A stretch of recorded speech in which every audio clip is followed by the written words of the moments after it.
Hello बच्चों, कैसे हैं आप? उम्मीद करती हूँ आप बढ़िया और एकदम मज़े में होंगे, खुश होंगे और अपनी लाइफ को एंजॉय कर रहे होंगे।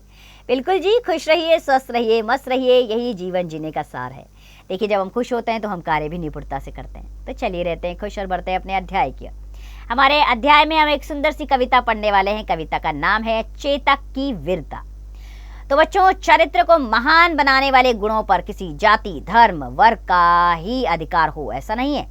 वीरता एक ऐसा गुण है जो केवल मनुष्यों की नहीं, थाती नहीं है, यह पशुओं में भी हो सकती है। प्रस्तुत कविता महाराणा प्रताप के घोड़े चेतक की वीरता को समर्पित है।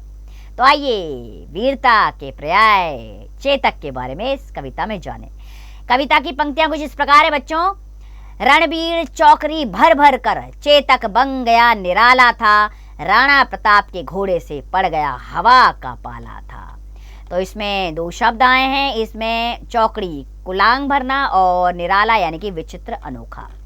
तो राणा प्रताप का घोड़ा जो था वो रण के बीच में यानी कि युद्ध क्षेत्र के बीच में कुलाचे भरता था, यानी कि इतनी ऊंची ऊंची छलांगे लगाता था, और वो चेतक सब में निराला बन गया था, एक अनोखा घोड़ा था। राणा प्रताप का घोड़ा जिसका हवा से पड़ गया पाला था, अर्थात वो इतनी तेजी से दौड़ता था ऐसा लगता था वो हवा से बातें कर रहा है। गिरता न कभी चेतक तन पर, राणा प्रताप का घोड़ा था वह दौड़ रहा अरि मस्तक पर, या आसमान का घोड़ा था। अर्थात घोड़े को चलाने के लिए उस पर चाबुक चलाया जाता है जिससे वह गति तेज करता है, लेकिन राणा प्रताप को कभी घोड़ा चलाने की जरूरत पड़ी ही नहीं चेतक के तन पर, क्योंकि वह इतनी तेजी से दौड़ता था। अरि मस्तक पर यानी कि शत्रु के मस्तक पर वह आसमान की तरह टूट गिर पड़ता था। जो तनिक हवा से बाग हिली लेकर सवार उड़ जाता था, राणा की पुतली फिरी नहीं तब तक चेतक मुड़ जाता था। अर्थात जरा सी हवा हिलती नहीं थी, इधर उधर होती नहीं थी, उससे पहले ही चेतक जो है अपने सवार यानी कि राणा प्रताप को लेकर उड़ जाता था। और राणा प्रताप की पुतली, पुतली किसे कहते हैं बच्चों? आंखों के बीच ये जो काले होता है इसको पुतली कहा जाता है। पुतली इधर की उधर नहीं होती थी, यानी कि इतने क्षण का समय भी नहीं लेता था चेतक, और तुरंत इधर का उधर मुड़ जाता था। कौशल दिखलाया चालों में, डट गया भयानक भालों में, निर्भीक गया वह ढालों में, सरपट दौड़ा करवालों में। कौशल का अर्थ होता है बच्चों पराक्रम, अर्थात वह युद्ध क्षेत्र में ऐसा पराक्रम दिखलाता था, उसकी चालें ऐसी पराक्रम दिखलाती थी कि वह भालों से भी नहीं डरता था। निर्भीक यानी कि निर्भय होकर वो ढालों के बीच में से गुजरता था और सरपट दौड़ निकलता था और अपने मालिक को बचा ले जाता था। है नहीं रहा अब यहाँ नहीं, वह वहीं रहा अब वहां नहीं, थी जगह न कोई जहां नहीं, किस अरि मस्तक पर कहां नहीं।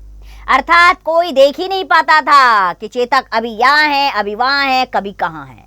कोई जगह ऐसी नहीं थी जहां चेतक को ढूंढा जा सके। इस तरह हवा की तरह वह दौड़ता था और शत्रु के मस्तक पर वार करता था। बढ़ते नत्सा वह लहर गया, वह गया गया फिर ठहर गया, विकराल वज्र में बादल सा अरि की सेना पर घर गया। व्रज में अर्थात अत्यंत कठोर, अर्थात वो लहरों, नदियों, नालों को भी ऐसा फांदता हुआ दौड़ता था, उसका ठहरना मुश्किल था। वह व्रज में अर्थात अत्यंत कठोर बनकर अरि अर्थात दुश्मन की सेना पर कहर ढाता था।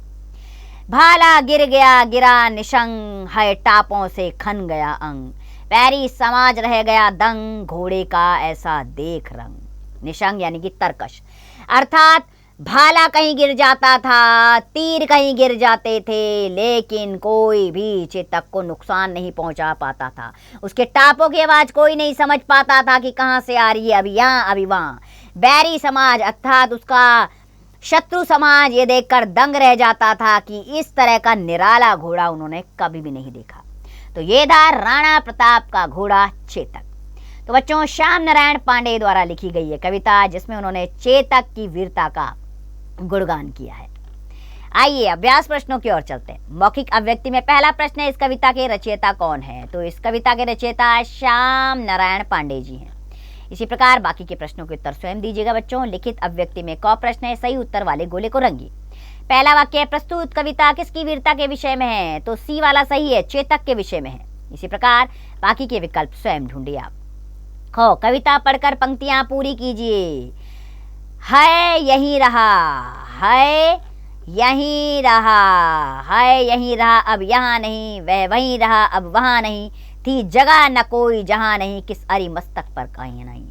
ठीक है, तो इस प्रकार ये पंक्तियां मैंने पूर्ण कर ली और बाकी की पंक्तियां आप स्वयं पूर्ण कीजिएगा। गौ, गौ में भावार्थ लिखना है। ये पंक्तियां दी गई है, इसका भावार्थ देखिए। अभी मैंने जैसे ऊपर आपको इन पंक्तियों का अर्थ समझाया ना, तो वहीं आपने ये पंक्तियों का अर्थ इसी प्रकार यहाँ पर लिखना है।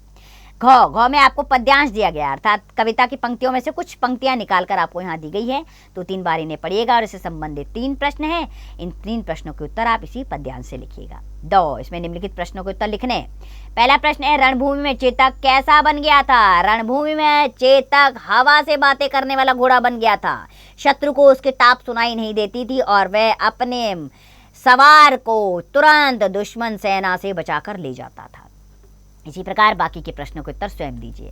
कल्पना की उड़ान का प्रश्न, चेतक की महाराणा प्रताप के प्रति वफादारी व निष्ठा का क्या संदेश है? चेतक की महाराणा प्रताप के प्रति वफादारी और निष्ठा हमें यह संदेश देती है कि जब कोई हमारे लिए कोई कार्य करता है, हमारी सेवा करती है, तो हमें भी उसके साथ वफादारी दिखानी चाहिए। भाषा की बात में वर्ण विच्छेद कीजिए। निराला, निराला का वर्ण विच्छेद होगा न जमा ई जमा र जमा आ जमा लो जमा आ। इसी प्रकार बाकी के वर्ण विच्छेद स्वयं करें। ख प्रश्न, 3 पर्यायवाची शब्द लिखिए। ठीक है, जैसे घोड़ा का होता है हे, घोटक। इसी प्रकार बाकी के पर्यायवाची आप स्वयं लिखिए। गौ, विलोम शब्द लिखिए। गिरना का संभलना, बाकी के विलोम शब्द आप स्वयं लिखेंगे। घ, वाक्य बनाइए। मस्तक, तो चेतक दुश्मन के मस्तक पर प्रहार करता आगे बढ़ जाता था। इसी प्रकार बाकी के वाक्य प्रयोग स्वयं करें। विषय संवर्धक गतिविधियों में बच्चों आपको करना है, चेतक की वीरता कविता का कक्षा में अपने सहपाठियों सहित सरस्वत वाचन कीजिए, यानी कि सभी सहपाठी से याद करें और इकट्ठे इस कविता को गाएं। कविता का सार अपने शब्दों में लिखिए, यानी कि इसका भावार्थ लिखना है। इस कविता के माध्यम से आपने क्या जाना। ठीक है, श्याम नारायण पांडे की अन्य रचनाओं की सूची तैयार करके उनके जीवन पर एक रिपोर्ट तैयार कीजिए। ये कार्य आप करेंगे। चलिए कवि परिचय ले लेते हैं। तो बच्चों, श्याम नारायण पांडे का जन्म 1907 में डुमरा गांव, आजमगढ़, उत्तर प्रदेश में हुआ था। काशी के प्रसिद्ध साहित्याचार्य श्याम नारायण वीर रस के अद्भुत कवियों में से एक थे। इनकी प्रसिद्ध रचनाएं हैं हल्दी घाटी, जौहर, तुमुल, रूपांतरण, आरती तथा जय हनुमान आदि। हल्दी घाटी रचना पर पांडे जी को देव पुरस्कार से सम्मानित किया गया। श्याम नारायण पांडे की मृत्यु सन 1991 में हुई। तो बच्चों, इस कविता में श्याम नारायण पांडे जी ने चेतक की वीरता का गुणगान किया है, उसके शौर्य के बारे में बताया कि राणा प्रताप के पास एक अद्भुत निराला घोड़ा था जो रण कौशल दिखाने में माहिर था। तो बच्चों, इस वीरता का गुणगान आपने भी सुना है। ध्यान रखिए, आप भी चेतक से समझ गए होंगे किस प्रकार का वो घोड़ा था। तो बस, चेतक अपने लक्ष्य से कभी भटकता नहीं था। यही आपने भी करना है।